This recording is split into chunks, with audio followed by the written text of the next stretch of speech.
Nigel Farage, co-president.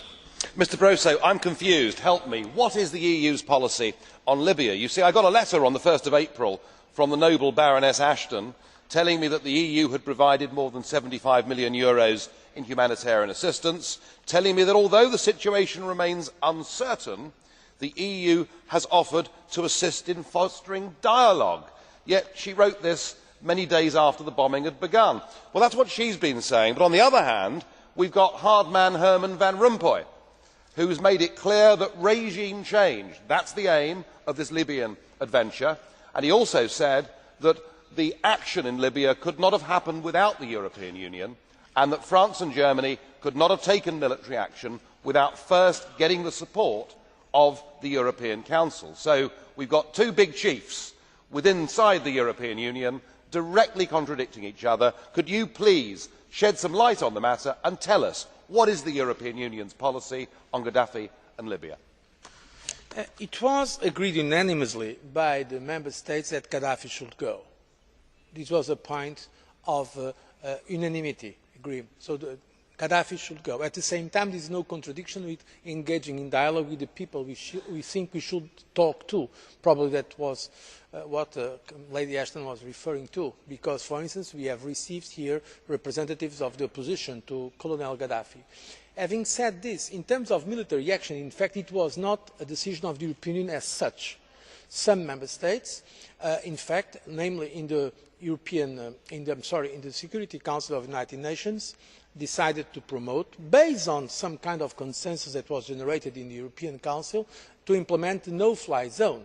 But it was not a decision of the European Union as such, because, to be honest, there were some differences in the approach to the situation, and we have to recognise this. That is the reality. There were some differences in the way to handle the Libyan issue. But I also agree with what President Van Rompuy said, that without this position taken by the European Council, it would be probably impossible to have the decisions of the Security Council that I believe were historic in the sense that they are in fact implementing the responsibility to protect. Well, there's certainly a broad range of opinions here. I wonder whether Mr Barroso would agree with me that appointing as head of your new Foreign Office and in charge of external security a woman who has been an extreme left-wing, lifelong pacifist, the former treasurer of the Campaign for Nuclear Disarmament, somebody who has proved to be incompetent in the job, was not in fact one of the better decisions of the European Union. I can only say thank God for Baroness Ashton. Without her, I suspect all of us would be very much deeper into Libya. The decision of the Member States, with my support, to nominate Cathy Ashton as High Representative and Vice President of the Commission, I think was a good decision.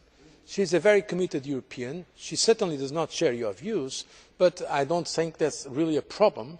And I think she is giving a very honest and determined contribution to our goals. But let us be honest about this. She has a very difficult, a very challenging job. She is doing now what before was done at least by 3 or 4 players, and apart from that she had to introduce the new European External Action Service. So I really believe that at least those of you that do not sympathise with her ideas should give her the benefit of the doubt. I believe it is an improvement, the fact that we have now a High Representative that at the same time is Vice President of the Commission, and I can testify about her enthusiasm and her determination and the very, let us say, European approach that she takes in all those issues. Thank you.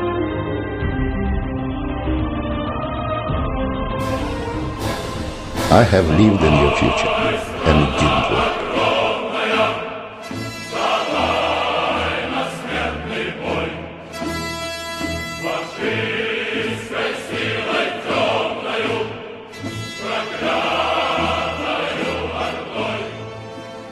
I think we are better off inside